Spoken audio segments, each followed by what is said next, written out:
पैसा लगाया, कोई किसी व्यक्ति को दिया और वो व्यक्ति उस पैसे को वापस नहीं कर रहा, लौटा नहीं रहा। आपने अपनी एड़ी चोटी तक दम लगा लिया, बल लगा लिया, गिड़गिड़ा लिए, सब कुछ कर लिया, पर उसने आपका धन नहीं दिया।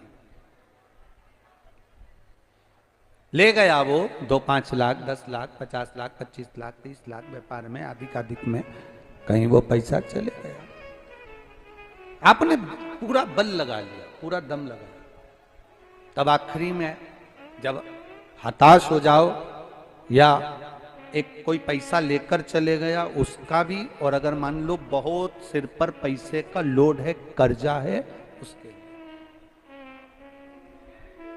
अगर मान लो सिर पर कर्जा भी बहुत ज्यादा है, कोई पैसा आपका किसी को देना है और वो बहुत परेशान कर रहा है, धन दीजिए, हमारा पैसा दीजिए, हमारा पैसा दीजिए, हमारा पैसा दीजिए, तो ये दोनों के लिए सर्वश्रेष्ठ है।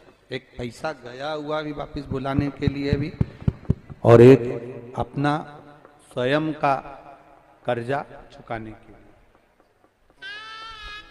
दोनों के लिए। महाराज पंच बेलपत्र, पंच श्वेत पुष्प, मतलब 5 बेलपत्र और 5 सफेद पुष्प, श्वेत पुष्प,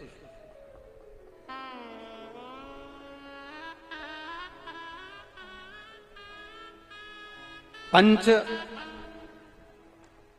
हराद्री अक्षत, मतलब 5 चावल के दाने हल्दी में भींगे हुए,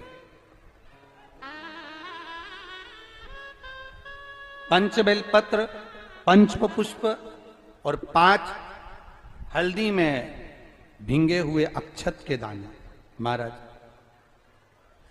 एकांतेश्वर महादेव, एकांत में कोई शिवलिंग हो तो, और अगर एकांत में शिवलिंग ना मिले और कोई शिवरात्रि आपके मध्य में आ रही हो, महाराज हर महीने शिवरात्रि आती है और महीने की शिवरात्रि पड़ रही हो, और आपको एकांतेश्वर शिवलिंग भी नहीं मिल रहा है, एकांत का कोई शिवलिंग नहीं मिल रहा, तो एकांत में कहीं जाकर एकांत के अंदर किसी मिट्टी का ही शिवलिंग का निर्माण कर कर ये 5 बेलपत्र, 5 श्वेत पुष्प, 5 हल्दी के चावल बाबा को अभिषेक पूजन करने के बाद धीरे धीरे समर्पित करें। क्रम क्या है?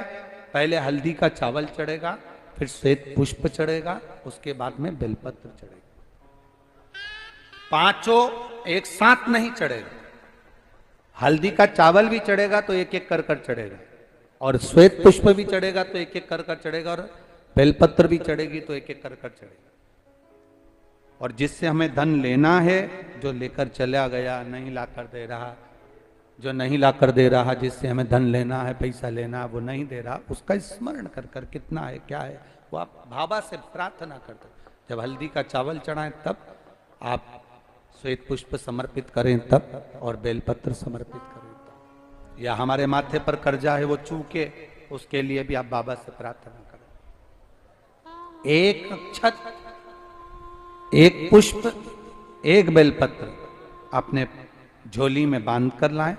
बाकी का अगर आप एकांतेश्वर महादेव पर कर रहे हैं तो वैसा की वैसे ही रहने दें, और अगर शिवलिंग बनाकर पूजन कर रहे हैं पार्थिव, तो उस शिवलिंग का थोड़ी देर बाद विसर्जन भी कर दें। अगर पार्थिव शिवलिंग बनाकर कर रहे हैं एकांत में, एकांतेश्वर महादेव का शिवलिंग का निर्माण कर रहे हैं, तो फिर उसका विसर्जन करें। और अगर कहीं एकांत में शिवलिंग पहले से है तो आपको विसर्जन करने की जरूरत नहीं, आप चढ़ाकर बड़े प्रेम से प्रार्थना कर कर वापस।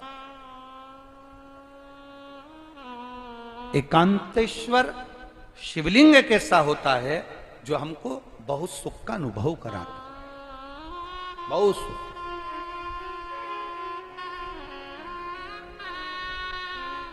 हम तो यहां तक कहेंगे जिसकी रीढ़ की हड्डी में गेपा जाए, घुटने में गेपा जाए, डॉक्टर ऑपरेशन का बोले, उससे पहले भी एकांतेश्वर का पूजन जरूर, उसका फल मिलेगा।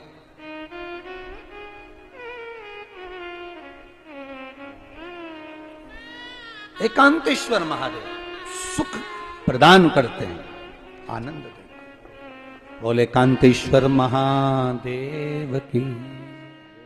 वो सुख का